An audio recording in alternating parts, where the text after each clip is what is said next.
Hello, my friends. I've been getting a lot of questions about this bike behind me, and today we're going to talk about it.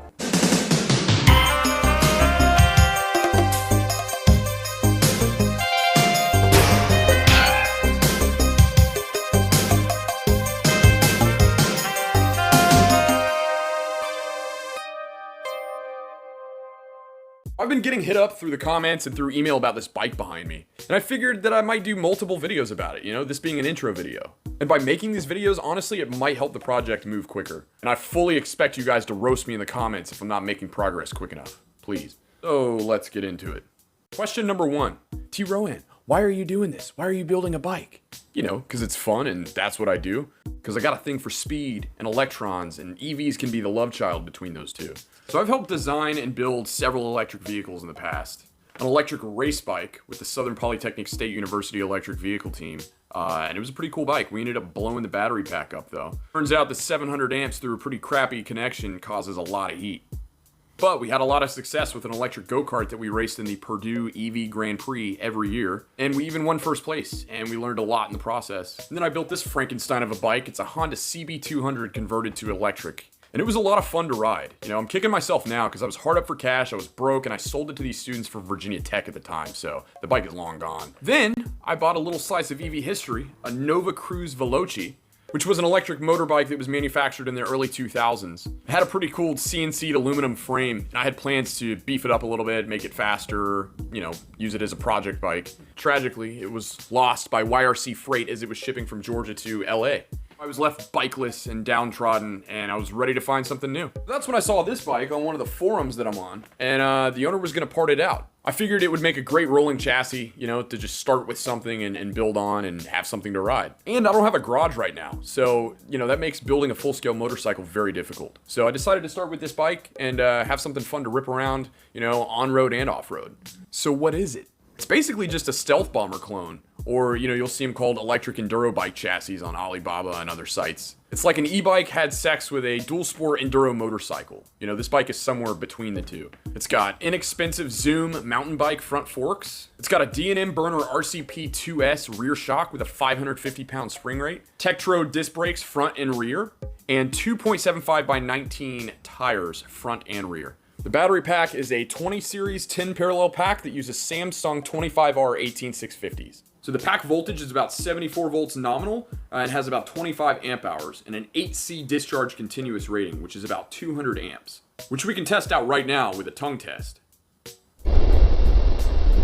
And this pack stores about 1.8 kilowatt hours of energy total, which doesn't sound like that much, but that's enough for what I'm gonna do. Light off-road use, riding to work, riding to the beach, which is all less than 10 miles from my house. And it's a little early and I don't have all the specs yet, but I'd say this pack will get me between 20 and 25 miles of range. Have plans to upgrade in the future? Probably, but this pack came with the bike and I got it for a steal, so.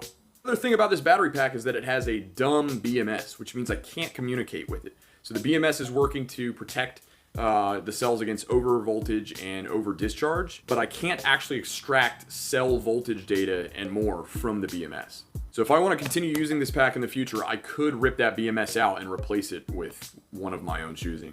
So I'm running a QS 120 motor, which has a peak torque output of about 45 Newton meters, but with this gear ratio of 5.8, that's about 265 Newton meters at the wheel.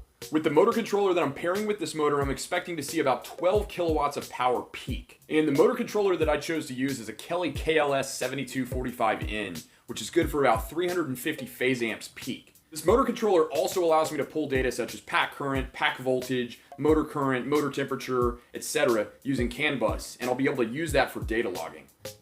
And as you can see, I've already got the Kelly mounted inside of the frame. Now the wiring's a mess, but you get the idea.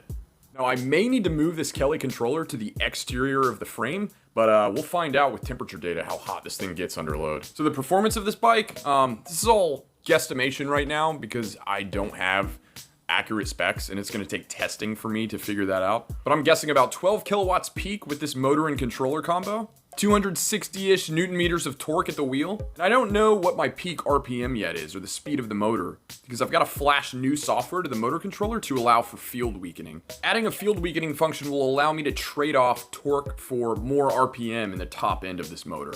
So I don't know what my final RPM is yet, but I'm guessing that with this current gearing, which is geared for torque, this bike will hit maybe 40, 45 mile per hour.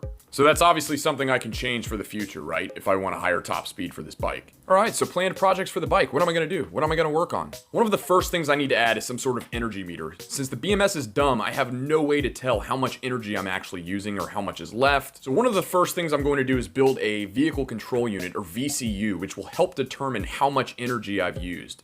And I'm going to do that through Coulomb counting, where we're going to look at the amount of current that's being used over time. And it'll work with discharge and charge. Using that, we can estimate the state of charge of the battery pack. The VCU will also pull data from the motor controller using CAN bus and feed that data to a cheap display. With all the junk that I have laying around, it'll probably look something like this.